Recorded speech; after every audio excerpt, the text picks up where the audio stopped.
Hello everybody and welcome to today's video on flexible meal plans. It's great to have you here today to learn more about this feature. So I'm going to begin by showing you where to find it. So to find it, all you have to do is go onto a client and then click onto the meal plan section within their individual client page. You'll see here I've already got a flexible meal plan set up. If you're not seeing that, you can click onto the settings and you'll see that we have the option for structured meal plans or flexible meal plans. Today's video is going to be fully focused on flexible meal plans. So the flexible meal plans, the big difference between the structured and the flexible meal plans is the fact that you can give your clients multiple recipes to choose from within their meal plan.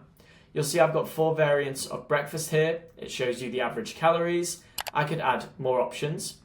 You can go ahead and use our filters. You can use the filter based on the calories as well if you want to get some similar options for the macro breakdown. And you can just click onto those recipes and you'll see that they'll add here. You can go ahead and build a full week out with breakfast, lunch, dinner, snacks, and giving your clients all of those different options that they can have access to. One powerful feature that we've built out for the flexible meal plans is the ability to copy meals to another week. So to do that, you just click onto copy, you choose the day, and then paste that in.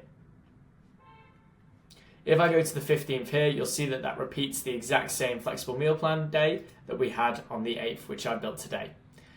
So this will provide your clients with a lot more flexibility. You can make sure that it's hitting those macros that you want your clients to be hitting each week, and you can update the macro goals straight from this page too.